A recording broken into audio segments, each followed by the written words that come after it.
We learned this morning that longtime referee Scott Foster will officiate Game 2 tonight alongside Ed Malloy and Eric Lewis. Foster has not been assigned to a Rockets game, folks, since February 21st, when both Harden and CP3 fouled out against the Lakers. Now, James Harden was actually fined for criticizing Scott Foster after that game. We should also note, though, the Warriors have had their issues with Foster, too. Among other things, he's the one who tossed Boogie Cousins from a game earlier this season when Boogie was on the street clothes on the bench. I mean, come on. Still, though, look at these numbers with Houston. Over the past 3 postseasons, the Rockets are 0-6 in game Foster was assigned to, and 21-7 in all other games. Wow. Come on, Jackie. I have to also note the NBA assigns officials before the start of each series for the first 4 games. So this isn't the league office being mean or reacting to the Rockets complaining about officiating. Which I bet everybody was thinking before you just told me that. Still, though, is this something, nothing, or everything?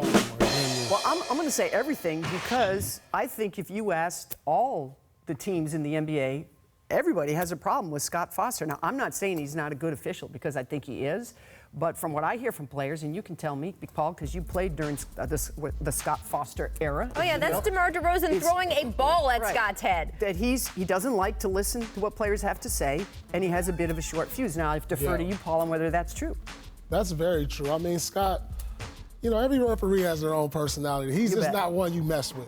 You know, and it shouldn't be like that because when you look at it, it's stars. You know, the Harden, DeRozan, Chris Paul that he's getting into it with. There we go. So, you know, you got to be able to listen to the players, have that relationship. I don't feel like Scott has the relationship amongst the superstars in the league. What have your run-ins with him been like?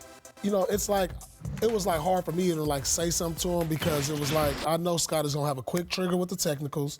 So if you're going to say something, you got to keep it short and keep it moving, because if you sit there and elaborate on a call, you're going to get a technical or he'll throw you out like we've seen. So, but the players know this. Well, I was going to say, that's the thing. Players know this. Right. And so they can't let their emotions get the best of them, especially when Scott's out there. If you're the Houston Rockets and you know this, you're going to just tell everybody, pretend he's not there. Yeah. I don't care if you're 0-6 or 6-0 or 0-40. If you let him dictate the game, shame on you. It's not on Scott Foster. Absolutely. Well, that's really the larger message for the Rockets overall, right? I mean, we obviously knew their reaction immediately in the postgame of Game 1. And then yesterday, the last 2-minute report comes out.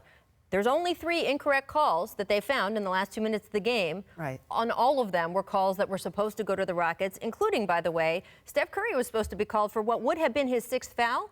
So he should have been off the floor and not able to hit that game-winning shot. So that is something that I know the Rockets sort of internalized all that yesterday. It was sort of a 2-day whammy for them.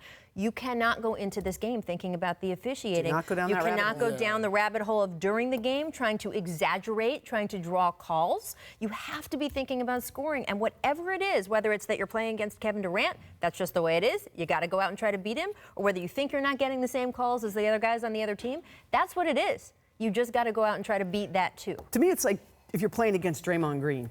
Are you going to fall for all that? I mean, Draymond Green is a terrific player, but are you going to listen to the chirping? Are you going to let him disrupt what you do? I think it's the same thing with officials. If you do that, you have no one but to blame but yourself. Yeah. And look, I always want to be careful, too, when we isolate out one official. He's a very good official. Scott Foster, by the way, is one of the more highly rated officials by the NBA. And that's what's tough, because there is this big discrepancy with the way players and coaches see him versus the way the league see him. I believe The Athletic did a survey, one of those anonymous player surveys, and they asked a bunch of questions, but one of them is, which is your least favorite official? And Scott Foster was named as the player's least favorite official. But the NBA says, look, we analyze this stuff, and he gets it right. More than most referees get it right. That's something to notice. There's a reason they're putting him there. And everything you just said about Scott Foster, I'm listening to you, and I appreciate your frustration, but what exactly is wrong with that? Well, I mean, the thing I'm playing devil's advocate. No, that's the thing. When you go to the officiating meeting in the middle, before the jump ball, the captains and the superstars are allowed to talk to the referee. Okay. Now, if you say something to Scott, he doesn't want to listen, that turns off a player, I see. which he's done on many occasions. You should be able to have a good relationship to the ref, like, hey, what did I do wrong? What can I do better? How can I stay away from this foul or this move or this call? You should be able to explain that to the ref, and sometimes Scott don't want to hear it. Okay, fair. Well, That's we'll fair. see. We'll see what happens tonight. Everyone involved in this is human and subject to the human emotions, all of that, and that includes the refs, by the way. So we'll have to see how Scott kind of inserts himself or doesn't into the game. James Harden scored 35 points in Game 1, but man, that shooting, he shot 9 for 12 from the field, 4 for 16 from 3. Paul, what's the biggest adjustment you think Harden needs to make tonight to shoot more efficiently from all these areas in the court? Well, he takes more challenge shots than anybody in probably league history. So I don't know if there's anything he can change. I mean, this is similar to when Allen Iverson was in the league. You know, he's going to put up a lot of shots. If your defense can keep it close, you got to hope that he can make some of these difficult shots. He just got to continue to be who he is. You know, to shoot so bad and still have 37 points is just showing how effective he is, getting to the free throw line. You know, he has to find teammates. Maybe I think the one thing they could do, they could give Chris Paul more responsibility. I think they need to put him into more action. Sometimes we get caught in the Harden doing too much one-on-one. Right. If he's not on, you know, you got to give Chris a shot to create for the team and see if he can make things happen. Are you saying James Harden does too much ISO? A little bit. But that's his game. That's who he is. It's too late now. It's too late now. You can't reinvent the Houston Rockets. You cannot reinvent James Harden.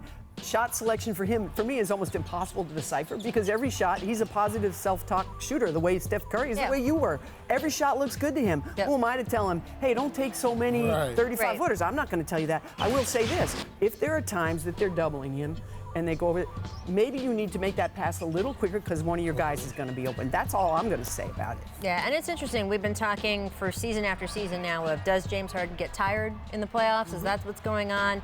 Is it just that the playoffs are officiated a little bit differently? So because he's not getting the calls, some of the things that are used to the rhythm of his game. Part of it, too, is mental, right? And I don't mean, I'm not in any way applying, oh, he's not tough enough or any of that stuff. I'm talking about things like ignoring the referees, right? I mean, there is a little bit of sort of, hey, taking yourself in that cone during the playoffs and letting all the outside distractions just be outside of your presence and your person. And let's see if he can do that.